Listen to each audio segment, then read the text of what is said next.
ఉన్నటువంటి దేవ, జీవం కలిగినటువంటి తండ్రి, నీ వాక్యము ధ్యానించుటకు మాకు ఆత్మ సహాయమును చేయము. మేము నీ వాక్యము వినుట వలన మేలు పొందగలగాలి. లోకమును జయించిన వారుగా మేము ఉండగలిగేటట్టుగా చేయమని ప్రార్థిస్తున్నాం. పరలోకమందున్నటువంటి తండ్రి, దేవ, పరిస్థితులు కఠినముగాను ఉన్నవి. నీ సహాయం లేకపోతే ఏమీ చేయలేము. కలవరపరిచేటువంటి పరిస్థితులు మమ్మల్ని భయపెట్టేటివి ఉన్నాయి. అయినప్పటికీ కూడాను ధైర్యం తెచ్చుకొనుడి, నేను ఈ లోకమును జయించున్నానని మీ కుమారుడైన క్రీస్తు ఎలాగ మాకు ధైర్యం ఇచ్చాడు దేవా, వాటిని మేము వెంబడిస్తూ దాని ప్రకారంగా జీవించగలిగిన వారుగా చేయమని ప్రార్థిస్తున్నాం. ఈ ధ్యానములను దీవించు. ప్రకటించుటకు నాకు కావలసినటువంటి పరిశుద్ధాత్మ వలన నడిపింపును, సహాయమును దయచేయండి. యేసుక్రీస్తు నామమున ప్రార్థిస్తున్నాను తండ్రి, ఆమేన్. సో మనం ప్రకటన ధ్యానాల్లో ఇంకొక సంఘం గురించి మాట్లాడుకుందాం. తుయతైరా సంఘం. ఎఫెస్ అయిపోయింది, అలాగే పెర్గమ అయిపోయింది, స్ముర్ణ కూడా అయిపోయింది. కాబట్టి తుయతైరా గురించి ప్రకటన గ్రంథము 2వ అధ్యాయము 18 నుండి 29 వరకు ఉంది. ప్రకటన 2వ అధ్యాయము 18 నుండి 29 వరకు. తుయతైరలో ఉన్న సంఘపు దూతకి ఇలాగు రాయము: అగ్నిజ్వాల వంటి కన్నులు, అపరంజన్ పోలిన పాదములను గల దేవుని కుమారుడు చెప్పు సంగతులు ఏమనగా. ఇది ఒక్కొక్కటి చూసుకుందాం. మొదట ఇంట్రడక్షన్ చూసినట్టయితే, బైబిల్లో రాసినటువంటివి మనము చదివేటప్పుడు క్రిటికల్గా చదవాలి. అంటే ఒక్కొక్క సంఘానికి ఒక్కొక్క రకంగా మాట్లాడాడు దేవుడు. ఒక్కొక్క సంఘంలో ఒక్కొక్క తప్పును చూపించాడు. ఒక్కొక్క సంఘమునకు ఒక్కొక్క రకంగా ఇంట్రడ్యూస్ చేసుకున్నాడు. ఎఫెస్ సంఘాన్ని చదివిన తర్వాత స్ముర్ణ, తుయతైరకు వచ్చినప్పుడు ఎఫెస్ని మర్చిపోకూడదు. అక్కడేం చెప్పాడు, ఇక్కడేం చెప్పాడు, రెండిట్లో ఎందుకు డిఫరెన్స్ ఉంది, ఇలాగా క్రిటికల్గా చదవాలి, విమర్శనాత్మకంగా చదవాలి. తప్పులు వెతకడానికి కాదు, కానీ అనలిటికల్గా, విశ్లేషణాత్మకంగా చదవాల్సి ఉంటుంది. మొదట ఇక్కడ 7 సంఘాల గురించి ఇచ్చాడు వివరణ. అప్పుడు యోహాను కాలంలో ఉన్న 7 సంఘాలు, అదే టైప్ ఆఫ్ స్టేజెస్ లేక పరిస్థితులు సంఘాల్లో ఉంటాయని మనం చూడాలి. మొదటి సంఘం ఏముంది, ఇప్పుడున్న సంఘాలు కూడా ఎలాగ ఉంటాయన్నది దాన్ని బట్టి తెలుసుకోవచ్చు. ప్రేమహీనత కలిగిన సంఘం ఉండొచ్చు, శ్రమలు భరించే సంఘం ఉంటుంది, అపవిత్రతను, విగ్రహారాధనను, తప్పుడు బోధలను కలిగి ఉన్న సంఘం కూడా ఉంటుంది. సార్దీసు సంఘం మాదిరి చచ్చిన సంఘాలు కూడా ఉంటాయి. అలాగే ఫిలదెల్ఫియా సంఘం మాదిరి ఓపికతో భరించేటువంటిది ఉంటుంది, విశ్వాసం కలిగి ఉంటుంది. అలాగే లవదోకియ సంఘం మాదిరి ఏవి పట్టనట్టుగా త్వరగా చర్చ ఆరాధన జరుగుతుంది, అయిపోతుంది, ఎవరి పాటికి వెళ్ళిపోతుంది. Indifferent churches. ఇవన్నీ కూడా ఇప్పుడు మనం చూస్తున్నాం లేదో బాగా గమనించండి. నేను అందుకే మా చర్చికి ఎవరైనా మన కొత్తల్లో వచ్చినప్పుడు అడుగుతాను, మా చర్చిలో దేవుని సన్నిధి ఉంటుందా అని. మొన్న ఒక వ్యక్తి వచ్చినప్పుడు అడిగితే లేదు అన్నాడు. నాకు కూడా తెలుసు లేదు అని. అతను ఎలా ఫీల్ అయ్యాడో తెలుసుకుందామని. దేవుని సన్నిధి చర్చిలో ఆదివారంలో లేకపోవడానికి కారణం ఏమిటంటే ప్రార్థనాహీనత. మొదట నాది, తర్వాత మిగతా అందరిది కూడా. రెండవ కారణం, మనం చేసే ప్రార్థనలు వేషధారణ ఉన్నది. అంటే ప్రార్థనలో నిజమైనటువంటి తగ్గింపుతో కూడినటువంటి స్థితి కనిపించదు. మనం నిజంగా తగ్గించుకుంటే ఎవరేమనుకుంటారని ప్రార్థన చేస్తారు. దాన్ని బట్టి కూడా దేవుని ఆత్మ ఉండడు. సిగ్గుపడి పశ్చాత్తాపడవలసినటువంటి పరిస్థితి. మీలో ఎంతమందికి దేవుని సన్నిధి అంటే తెలుసో నాకు తెలీదు. దాన్ని అనుభవించుంటే లేనందుకు బాధపడతారు. అది ఎలా ఉంటదో తెలియకపోతే నేను చెప్పేదాని వల్ల ఉపయోగం ఉండదు. దేవుని సన్నిధి లేని మన ప్రార్థన కూటములు, మన కుటుంబ ప్రార్థనలు, మన మీటింగ్స్, అంటే రివైవల్ మీటింగ్స్ అయినా, యూత్ రిట్రీట్స్ అయినా, దే ఆర్ డెడ్. దాన్ని చేసుకోకపోవడం మంచిది. దానికి పశ్చాత్తాపమే ఒక కారణం. తిరుగుడు. నేను 7 సంఘాలను గమనిస్తే బైబిల్ పెట్టుకొని అన్నీ చూసుకుంటూ పోతే ప్రతి సంఘానికి, తప్పు చేసిన ప్రతి సంఘానికి ఒకటే మందిచ్చాడు. మారుమనసు పొందు, రిపెంట్ అన్నాడు. మనం కూడా మన చేతగానితనానికి గాని, మన అయోగ్యతకు గాని, నిర్లక్ష్యానికి గాని, సోమరితనానికి గాని ఆత్మీయంగా ఒకటే మందు, రిపెంట్. ఈ తుయతైర అనేటువంటిది పాడైపోయిన church. It's a compromised church. It's a corrupt church అన్నమాట. ఇది 7 సంఘాలతో సంఘాలలో చాలా చిన్న సంఘము. చిన్న పట్టణం గూడా అనవచ్చు. కానీ దీనికి రాసినటువంటి ఉత్తరం చాలా పెద్దది. వింతగా ఉంది. చిన్న చర్చ్‌కి పెద్ద ఉత్తరం రాసాడు. అలాగే ఈ సంఘంలో ఉన్నటువంటి దేవుడు ఎవరంటే అపోల్లో అన్నమాట. అంటే జూస్ అనే గ్రీక్ దేవత కుమారుడు. దేనికి ప్రొఫెసీకి ప్రవచనానికి ఆహ్, సూర్యునికి సంబంధించినటువంటి వాడు. ఈ డియటీ. ఇక్కడ యేసు ప్రభు మీరు బాగా గమనించాలి. ఇది ఎందుకు చెప్తున్నామంటే దేవుని కుమారుడును అని తను తాను పరిచయం చేసుకుంటాడు. అది తర్వాత చెప్తాను నేను. మరియు ఇక్కడ ఏమేమి ఉన్నాయి? అద్దకపు పనులు అంటే డై, ఉన్ని ఊలు అన్నమాట. అపోస్తల కార్యం 16వ అధ్యాయం 14 వచనంలో అపోస్తల కార్యం 16, 14లో అప్పుడు లూదియ అను దైవభక్తి గల ఒక స్త్రీ వినుచుండును. ఆమె ఊదా రంగు పొడిని అమ్ము తుయతైర పట్టణస్థురాలు. తుయతైర పట్టణంలో ఈ ఊదా రంగు డైని అమ్ముకునేటువంటి స్త్రీ దేవుడు ఆమె హృదయాన్ని తెరిచాడు కాబట్టి ఆమె రక్షణ పొందింది. కుటుంబం అంతా బాప్తిస్మం తీసుకుంది. ఆమె ఈ ఊరు నుంచి వచ్చింది. కాబట్టి అక్కడ ఉన్నటువంటి ఇండస్ట్రీ ఏంది? బిజినెస్ ఏందంటే డైస్ అండ్ వూల్. రెండవదేమిటంటే ట్రేడ్ యూనియన్స్ ఉండవు. గిల్డ్స్ అంటారు దాన్ని. ఇక్కడ జరిగేదేంటంటే నెలకొకసారి వాళ్ళు ఆ దేవతను అక్కడున్న దేవుడో, దేవతనో పూజించి సామూహిక భోజనాలు చేస్తూ ఉంటారు. దాంట్లో క్రైస్తవులు కలిసేవారు కాదు కాబట్టి వాళ్ళని ఆర్థికంగా, సామాజికంగా దూరం పెట్టేశారు. వెనకబడేటట్టుగా చేశారు. ఉద్యోగాలు పోగొట్టుకునే అవకాశాలు గూడా ఉన్నాయి. ఇక్కడ 7 సంఘాల్లో 3 సంఘాల్ని తీవ్రంగా హెచ్చరించాడు దేవుడు. బాగా గమనించండి. చర్చెస్‌లో లోటు ఏమిటి? మా చర్చ్ బావుంది. హ్మ్. అనుకుంటారు. ఇప్పుడు గమనించండి. దీన్ని పోలి చూసుకుంటే చర్చ్‌లో ఉన్నటువంటి పొరపాట్లు ఎలాగ దేవుడు పట్టుకుంటాడో. మొదట ఎఫెసీ సంఘాన్ని గూడా గద్దించాడు. ఏమన్నాడంటే 2వ అధ్యాయం 4 వచనంలో ప్రకటన గ్రంథం 2, 4లో నేను నీ మీద తప్పు ఒకటి మోపవలసి ఉన్నది అన్నాడు. ఎఫెసీ సంఘానికి, పెర్గమ సంఘానికి, తియతైర సంఘానికి ఈ మూడిటికి మాత్రమే తప్పు మోపుతున్నానన్నాడు. మిగతా దేనికి గూడా తప్పని చెప్పలేదు. బాగా గమనించండి. అంటే దేవుడు దేనిని ఎక్కువగా తప్పుగా చూస్తున్నాడనేది మనం ఇక్కడి నుంచి నేర్చుకోవాలి. ఎఫెసీ సంఘంలో తప్పు ఒకటి మోపవలసినది. ఏమి తప్పు అంటే ఎఫెసీ సంఘము?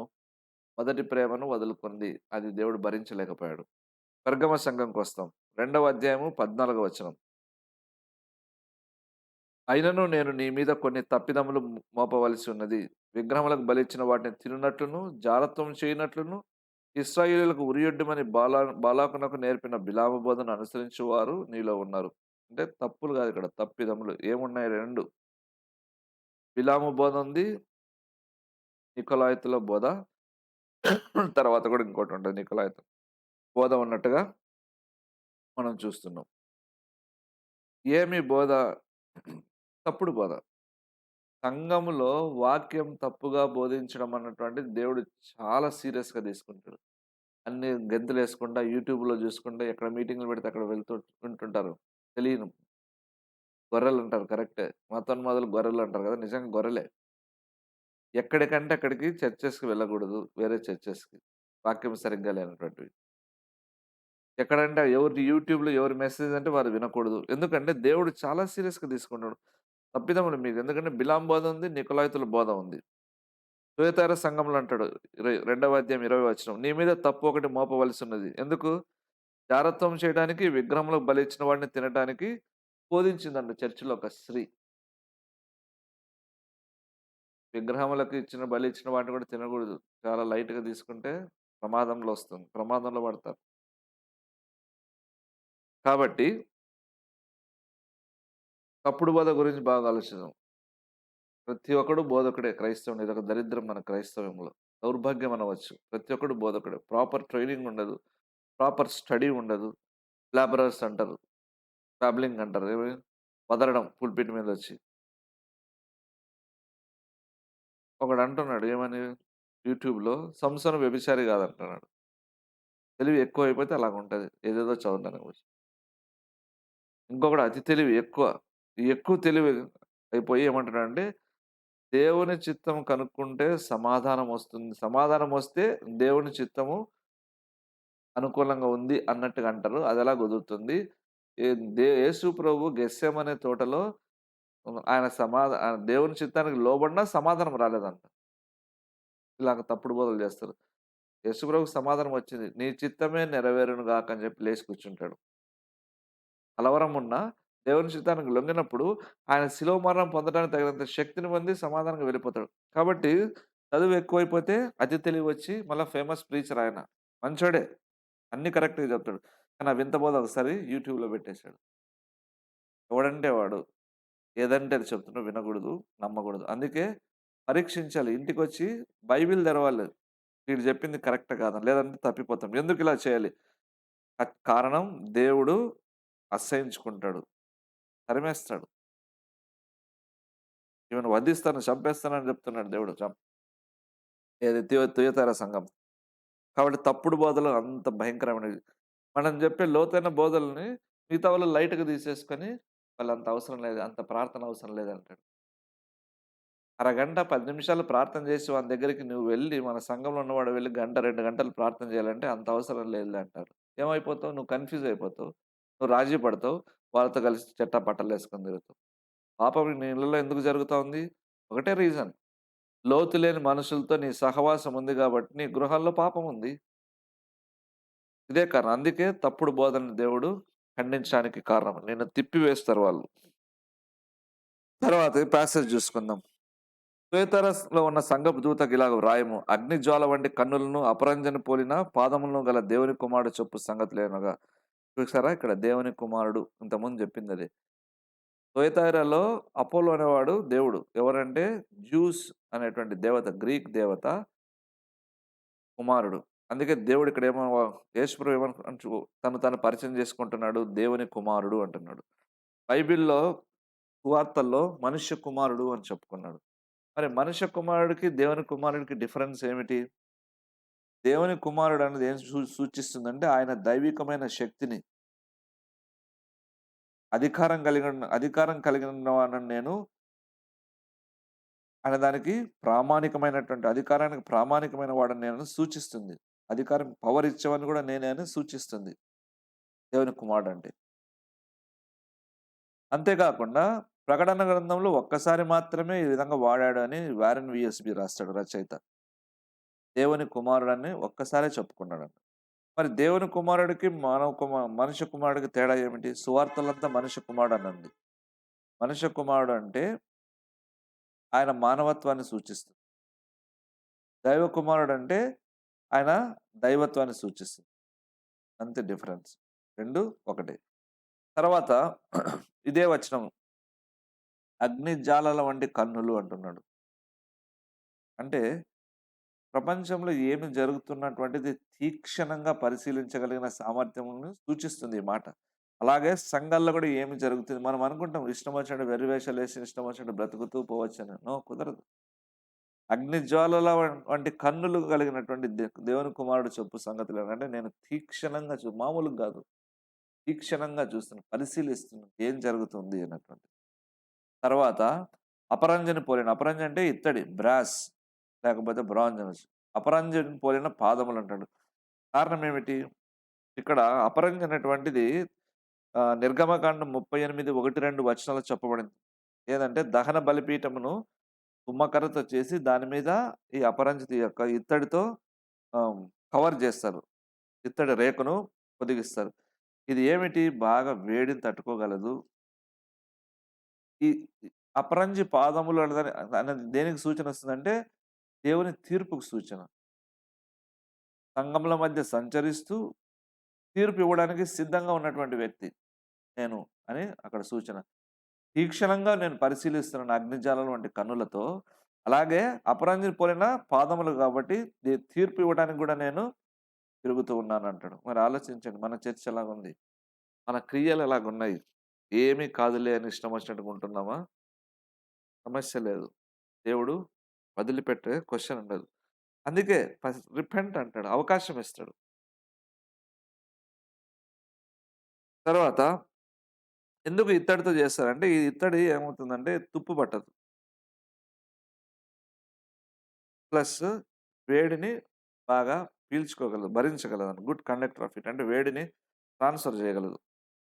అందుకే దహన బలిపీఠం మీద ఆహ్, ప్రత్యక్ష గుడారం ఎదురుగా ఆవరణంలో ఈ యొక్క దహన బలి ఉంటుంది. దహన బలి పీఠం ఉంటుందన్నమాట. తుమ్మకర్రతో చేస్తారు దాన్ని. దాని మీద ఇత్తడి తాపడం చేస్తారు. ఎక్కడైనా దహిస్తారు గాబట్టి, బాగా వేడి ఉండాలి గాబట్టి, ఈ బ్రాంజ్‌ని వాడండి అని దేవుడు సూచిస్తాడు. ఎందుకంటే, హీట్ బాగా అది పీల్చుకొని ట్రాన్స్‌ఫర్ చేయగలదనమాట. మిగతా విషయాలు గూడా టెంపుల్‌కి సంబంధించి మిగతావి కూడా చాలా ఈ యొక్క అపరంజితోనే చేశారు. రెండవది విషయం ఏమంటాడంటే, దేవుడు మెచ్చుకుంటున్నాడు, ప్రశంసిస్తున్నాడు 19వ వచనం. "నీ క్రియలను, నీ ప్రేమను, నీ విశ్వాసమును, నీ పరిచర్యను, నీ సహనమును నేనెరుగుదును. నీ మొదటి క్రియల కన్నా నీ కడపటి క్రియలు మరి ఎక్కువైనవని ఎరుగుదును" అంట. ఈ చర్చ్‌లో మంచి క్వాలిటీస్ ఉన్నాయి. మంచి క్రియలు జేస్తున్నారు. ప్రేమ కలిగున్నారు. విశ్వాసం కలిగున్నారు. చక్కటి పరిచర్య జేస్తున్నారు. ప్లస్ సహనం, ఓపిక గూడా ఉంది. చాలా యాక్టివ్‌గుంది చర్చ్. అనేక ఏరియాస్‌లో ఇది వర్ధిల్లుతూ ఉంది. ప్రేమ, విశ్వాసం ఎక్కడ గావాలి దెలుసా? సంఘం నిర్మాణంలో చాలా అవసరం. ప్రేమ, విశ్వాసం. ప్రేమ లేకపోతే దేవుని కొరకు పని జేయలేవు. విశ్వాసం లేకపోతే దేవుని పని విషయంలో ముందుకు వెళ్ళలేవు. కాబట్టి ప్రేమ, విశ్వాసం కలిగినటువంటి క్రియలు చాలా కష్టం. ఈ సంఘానికి అవున్నాయి. ఉదాహరణకు యూత్ మినిస్ట్రీ చేయాలంటే యవనస్తులను ప్రేమించాలి. విశ్వాసంతో, ఓపికతో విశ్వాసం కనిపెట్టాలి. వృద్ధులను మనకు అనాథాశ్రమాలు ఇవన్నీ లేవు. పెట్టే ధైర్యం ఎవరికీ లేదు. దమ్ము గూడా ఎవరికీ లేదు. అనాథ శరణాలయాలు. దీనికి ప్రేమ గావాలి. దీనికి విశ్వాసం గావాలి. దీనికి సహనం గూడా గావాలి. ఇలాంటి పనులన్నీ వాళ్ళు జేస్తున్నారు. ఆ సంఘం చేసిన తొలితర చాలా గొప్ప పనులు జేస్తుంది. ఖాళీగా కూర్చొని చప్పట్లు కొట్టడం లేదు. మనం చప్పట్లు కొట్టే సంఘాలు. యాక్టివ్‌గా ఫీల్డ్‌లో ఉన్నటువంటి క్రీస్తు ప్రేమను ప్రత్యక్షంగా బయలుపరిచేవి. మనుషులు పనులు జేయరు. పనులు చేసేవాళ్ళకి డబ్బులివ్వరు. నేనందుకే అమెరికా ఉన్నోళ్ళ కొరకు ఉదయాన్నే ప్రార్థన చేస్తున్నా. ఆళ్ళని గద్దించు ప్రభు అని. మంచి పని చేస్తున్నాడు ట్రంప్. మొత్తం ప్యాక్ చేసి ఎక్కండి మామ ఎక్కు బండెక్కు మామ అన్నట్టు.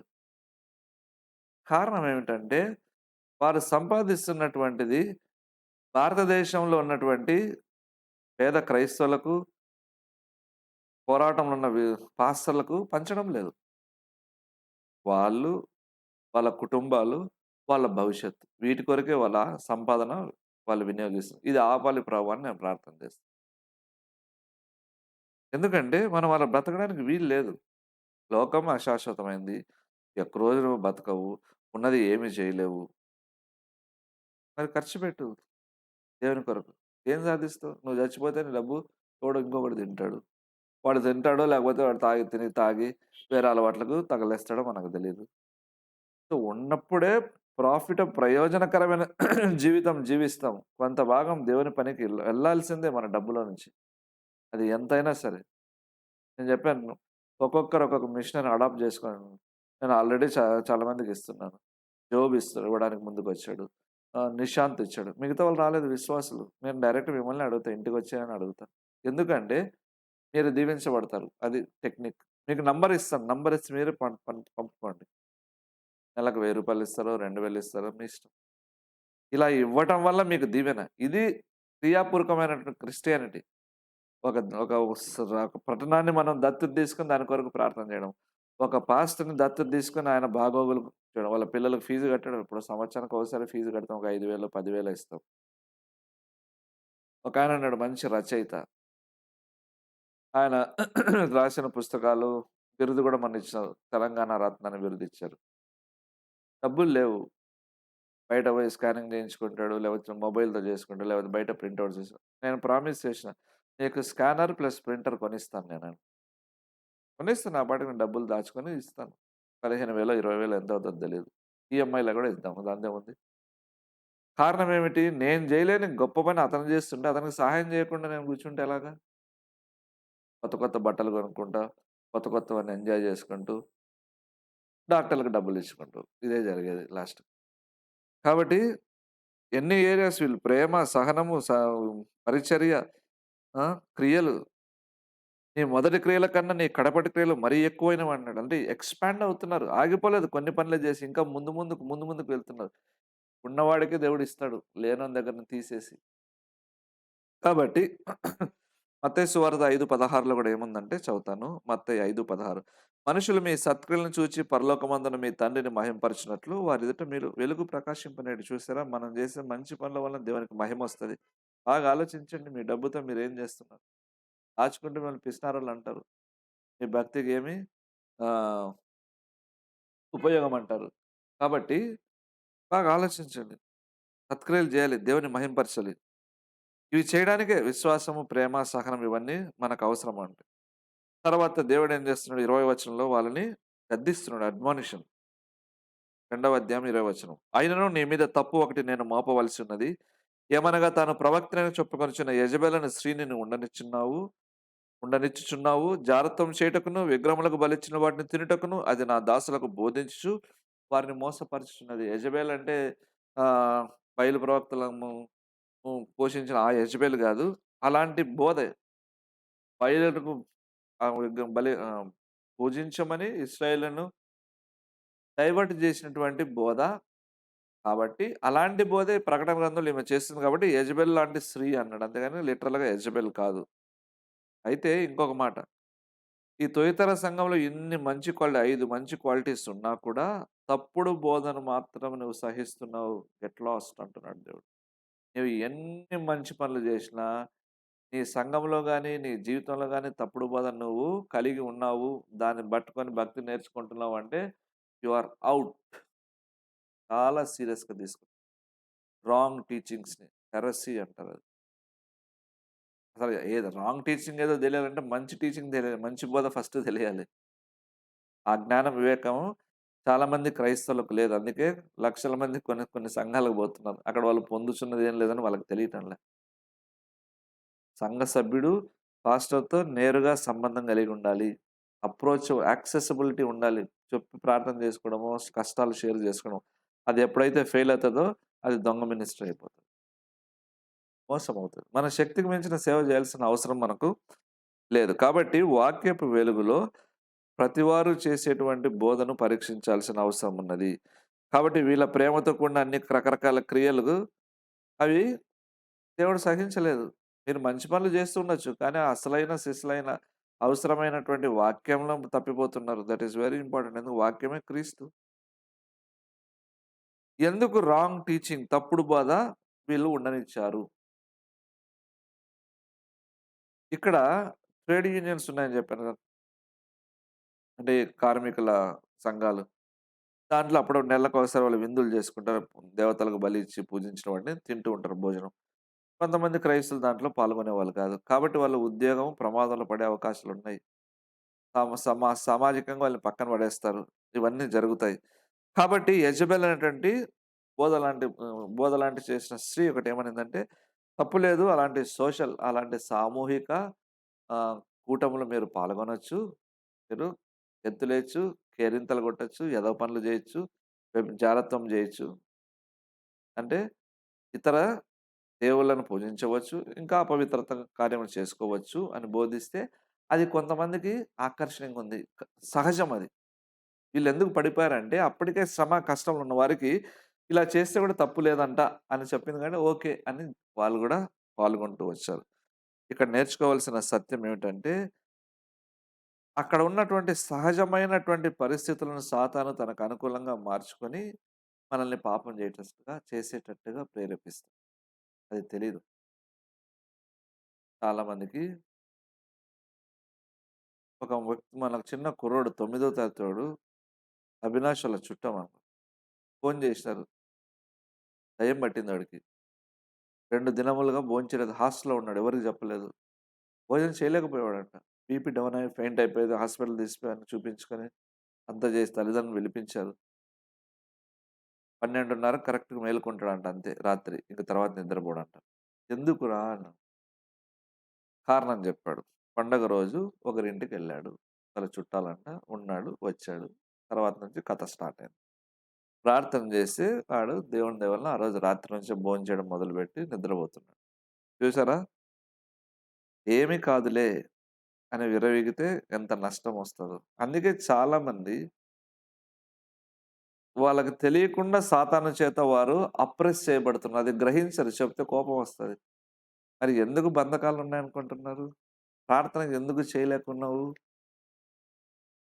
హృదయంలో ప్రేమ ఎందుకు లేదు? Because you are oppressed by the demons. ఆ గ్రహింపు రావడంలే. ఎలా వస్తది? బలమైన శక్తి కలిగిన చోటికి గాని, అలాంటి వ్యక్తులతో సహవాసం చేసినప్పుడు ఆత్మలో వా అప్పుడవి బయటకొస్తాయి. దాని ప్రభావం తగ్గిపోయి క్షేమం కలుగుతుంది. ఏమీ పర్లేదంటే ఓకే అన్నారు. సాతాను మోసం చేశాం. దేవుడు తీవ్రంగా గద్దించాల్సిన అవసరమొచ్చింది. తర్వాత ఇంకొకటి చెప్తున్నాడు. దేవుడు ఏం చెప్తున్నాడంటే 22 వారికి దేవుడైన వార్నింగ్ ఇస్తున్నాడు. హెచ్చరిక. 21 మారు మనసు పొందుటకు నేను దానికి సమయం ఇచ్చితిని గాని, అది తన జారత్వం విడిచిపెట్టి మారు మనసు పొందనొల్లదు. జారత్వం అంటే దేవుడిని గాకుండా వేరే వాళ్ళని పూజిస్తుంది. టైం ఇస్తాడు. ప్రతి వ్యక్తికి టైం ఇస్తాడు.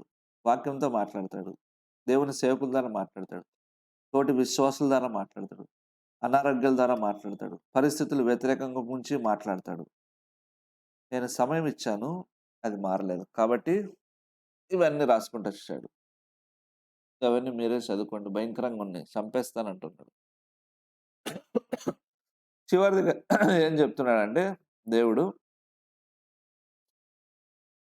నమ్మకంగా ఉన్నటువంటి వారికి సలహా 24వ వచనం. అయితే తుయతైరలో కడమవారైన మీతో అనగా ఈ బోధన అంగీకరింపక సాతాను యొక్క గూఢమైన సంగతులను ఎరగమని చెప్పుకుని వారందరితో నేను చెప్పునదేమనగా మీ పైన మరి ఏ భారమును పెట్టను. నేను వచ్చే వరకు మీకు కలిగిన దానిని గట్టిగా పట్టుకొనుడి. క్రైస్తవులైనటువంటి మనకు శ్రమలుంటాయి. దానికి భయపడి మనం రాజీపడాల్సిన అవసరం లేదు. చచ్చిపోవడానికైనా కూడా ధైర్యం ఇస్తాడు దేవుడు. ఎదిరించడానికి ధైర్యం ఇస్తాడు. జయించడానికి కూడా శక్తినిస్తాడు. ఇవన్నీ సాధ్యం. అయితే ఇవన్నీ ఎప్పుడు చేయగలం మనము? పరిస్థితులు ఎదుర్కొన్నప్పుడే. మామూలుగా బయటుంటే భయపడుతూ ఉంటాం, ఆలోచిస్తాం, ప్లాన్‌లేస్తాం. అవసరం లేదు. ఆ టైంకి అన్నీ అవే వస్తాయి. అంటే ఏ విశ్వాసి భయంతో ఉండాల్సిన అవసరం లేదు. రోజు సంతోషంగా ఉండవచ్చు. రోజు బాగా తిని, గెంతులేసి, ప్రార్థన చేసుకొని చక్కగా నిద్రపోవచ్చు. భయపడాల్సిన అవసరమే ఉండదు. ఉండనవసరం లేదు. భయపడుతూ ఉండనవసరం లేదు. ఎందుకంటే దేవుడు తోడున్నాడు. దేవుడంటే నీకు భారం పెట్టను అంటున్నాడు. ఏమిటి? ఆ యొక్క తప్పుడు బోధకు తల ఒగ్గకుండా నమ్మకంగా ఉన్నవారు కూడా కొంతమంది అక్కడున్నారు. దేవుని రాజ్యంలో శేషం ఎప్పటికీ దేవుడికుంటుంది. లోకానికి తల వంచకుండా ఖచ్చితంగా, నిష్టగా భక్తి చేసుకునేవారు. తప్పుడు భక్తులు, భక్తిని, లోకాన్ని మిక్స్ చేసుకునేవాళ్ళు కోట్లల్లో ఉంటారు గానీ, నిష్టగా శ్రమపడుతూ, ఇబ్బందులు పాలవుతూ కూడా దేవుని కొరకు నిలబడే వాళ్ళుంటారు. వాళ్ళు కనబడరు. మోసపోకు.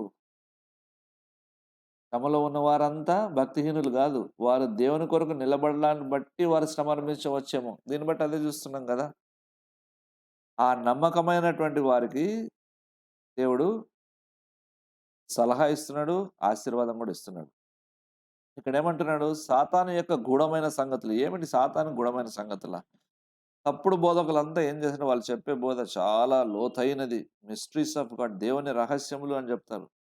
అయితే దేవుడన్నాడు, "అరే! అది సాతాను యొక్క లోతైన మర్మాలురా."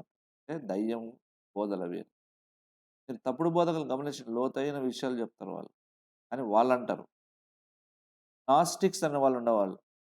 యోహాను ప్రకటన గ్రంథం రాసిన శిష్యుడైన యోహాను టైంలో మొదటి యోహాను పత్రిక 2, 3 ఇవన్నీ గూడా ఆ నాస్టిక్స్‌కి విరోధంగా రాసినటువంటిది. ఎందుకంటే వారు శరీరం వట్టిది, ఆత్మ ఒకటే కరెక్టు. శరీరంతో ఏం పాపం చేసినా గూడా నష్టం లేదు. ఎందుకంటే దేవుని దగ్గరికి వెళ్ళేది ఆత్మ అని తప్పుడు బోధన చేసేవాళ్ళనమాట. వాళ్ళనేవాళ్ళు, మాది we have depths of God అని లోతైనటువంటి దైవ మర్మములు కలిగిన వారమని. అరే! అది దయ్యం మర్మమురా అని దేవుడంటాడు. అదే ఇక్కడ చెప్పబడింది. సాతాను యొక్క గూఢమైన సంగతులను ఎరగమని చెప్పుకునే వారందరూ. మాకు తెలీదు, మేము పాటించలేదు, మేము దానికి లోబడలేదు అన్నాడు. వారితో ఏమంటున్నాడంటే, "మరి ఇక నేను మీకు ఇంకెక్కువ కష్టం పెట్టను. శ్రమ ఇంక అనుమతించను. మీ మీద ఇంకెక్కువ బాధ్యతలు పెట్టను. మీరు చేసింది చాలు. మీరు చాలా నమ్మకంగా ఉన్నారు." కాబట్టి ఈ విధంగా అంటున్నాడు. భారం అంటే ఏమిటి? ఒక బాధ్యత ఉండవచ్చు. ఒక శ్రమ ఉండవచ్చు. దాని అంతకంటే ఎక్కువ పెట్టనన్నాడు. చివరికి నమ్మకంగా ఉన్న వాళ్ళకి దేవుడిచ్చే ప్రతిఫలము. 2వ అధ్యాయము 26వ వచనము ప్రకటన. నేను నా తండ్రి వలన అధికారం పొందినట్టు జయించుచు అంతవరకు నా క్రియలు జాగ్రత్తగా చేయువానికి జనుల మీద అధికారం ఇచ్చెదను. అతడు ఇనుప దండంతో వారిని ఏలును. వారు కుమ్మరివాని పాత్రల వలె పగలగొట్టబడెదరు. మరియు అతనికి వేకు చుక్కను ఇచ్చెదను. ఏంది దీని అర్థము? నమ్మకంగా ఈ లోకంలో క్రీస్తు కొరకు బ్రతికినటువంటి వారికి భవిష్యత్తులో నిత్యత్వంలో దేవుడు ఇవ్వబోయేటువంటి ఆశీర్వాదం. ఓవర్‌కమర్స్, జయించిన వారు. నాకేమీ లేదే, నేను వేస్ట్‌గున్నానే, అందరూ సుఖంగా ఉన్నారని ఏమనుకోవద్దు. వీరందరికీ తెలియనటువంటి హృదయంలో నెమ్మది నీకున్నది. అదొక్కటేనా అంటే పవర్ గూడా ఉంది. దేవునికి లొంగి పూర్తిగా జీవించే వాళ్ళలో చాలా శక్తి ఉంటది. మీకది అనుభవిస్తే తెలుస్తది. వాచ్‌మెన్ నీ గాదు. వాచ్‌మెన్ అనేటువంటి భక్తుడు ఇంగ్లాండ్ దేశంలో ఉన్నాడాయన. ఆయన దేవుడు బలంగా వాడుకుంటున్నాడు. కానీ ఆయన ఎప్పుడు లోటుగా ఉండవాడు. పరిశుద్ధాత్మతో నింపబడినా గూడా ఆయన అడిగాడు, "ప్రభువా ఇది గాదు. I want more. ఇంకా ఏదో ఉంది ప్రభా. ఇంకా ఇంతకంటే ఎక్కువైన అనుభవం ఏదో ఉంది. అదేమిటి? అదేమిటి?" అని ప్రార్థన చేస్తుంటే, ఒకసారి ఆయనకు రీస్ హావెల్స్ యొక్క జీవిత చరిత్ర దొరికిందంట. తను కూర్చొని ఒక్క సిట్టింగ్‌లో చదివి పడేసాడు. అప్పుడు అర్థమైంది. ప్రభువా నేను కోరుకుంటున్నది ఇదే. నాకిది కావాలన్నాడు. అప్పుడు దేవుడు మాట్లాడాడు. "ఇది కావాలంటే నీవు చచ్చిన వాడితో లెక్క సుమా" అన్నాడు. అంటే నీకు నీ మీద అధికారం లేదు. నువ్వు పూర్తిగా నాకు లొంగిపోవాలి అన్నాడు. సరే ప్రభు అన్నాడు. నీ తల్లిదండ్రులను పట్టించుకోవద్దన్నాడు. నీ స్నేహితులను వదిలేసేయి అన్నాడు. నీ చుట్టాలని వదిలేసేయి అన్నాడు. నీ పార్టీస్, ఫ్రెండ్స్ అన్నీ వదిలేసేయి అన్నాడు. ఎందుకు ప్రభు అన్నాడు భయపడి. చేసాడు అలాగా. దేవుడు ఎందుకు చెప్పాడు? దూరం చేయడానికి చెప్పలేదు. నీవు నా స్వరం వినాలంటే వీటన్నిటిలోంచి నువ్వు బయటకొచ్చి ఒంటరిగా ఉన్నప్పుడు మాత్రమే నేను ఏం చెప్తున్నా నీకు అది వినిపిస్తుంది. దాన్ని నువ్వు ఒబే అవుతావని. జీవితాంతం అలా ఉండమని కాదు దేవుని ఉద్దేశ్యం. ఆ తర్వాత చాలా బలంగా వాడబడ్డాడు. నేను అదే అనుకున్నా ప్రభా ఈ యొక్క సరెండర్ నాకు నేర్పించు. అన్నిటిని పక్కన పెట్టి అంటే అందరిని వదిలేసేది కాదు సరెండర్ అంటే. లొంగిపోవడం అంటే. దేవునికి లోబడటం. Highest level. దేవుడు ఇది చెప్తే ఇదే చేయాల. ఇంక వేరేది చేయకూడదు. నువ్వు ఇది కొనొద్దు అంటే కొనకూడదు. నువ్వు ఈ బట్టలేసుకోకూడదంటే ఏసుకోకూడదు. నువ్వు చీప్ బట్టలేసుకుంటే ఏసుకోవాలంతే. ఒక పూట ఆహారం తినాలంటే తినాలండి. రీసవల్స్ అదే అన్నాడు. ఎందుకు? బహుబలంగా అసాధారణమైన రీతిగా ఒక వ్యక్తిని వాడుకోవాలంటే, అసాధారణమైన రీతిగా నలగొట్టాలి దేవుడు. జయించువారు ఇలాగే ఉంటారు. దేవుని కొరకు జీవించేవారు కూడా ఇలాగే ఉంటారు. కాబట్టి తుయతైరా సంఘం నుంచి మనకు ఇవ్వబడిన హెచ్చరిక ఏమిటంటే, నువ్వు ఎంత మంచి పనులు చేస్తూ ఉన్నా, తప్పుడు బోధను అనుసరిస్తున్నావా? ఏమీ కాదులే విగ్రహములకు సంబంధించింది తింటే. విగ్రహాలు అన్యుల ఆచారములు చేస్తే ఏమీ కాదులే. అందరూ చేస్తున్నారు కాబట్టి నేను కూడా చేయొచ్చు. వాళ్ళందరూ బాగున్నారు. నేను నాకొక్కడికి ఏమన్నా అవుతదా? అదే హెచ్చరిక ఇప్పుడు తుయతర సంఘం నుంచి. నీ ఇష్టం వచ్చినట్టుగా తప్పుడు బోధనను అనుసరించావా? ఎవరో యూట్యూబ్‌లో చెప్తాడు ఒకడున్నాడు. వాడేదో చెప్పాడు. లాస్ట్‌కి వాడు సరైనోడు దొరికి ఢీకొన్నాడు. వాడు చేసేది తప్పుడు బోధ అని. కాబట్టి జాగ్రత్తగుండు. జయించావా? ప్రతిఫలము, ఆశీర్వాదము.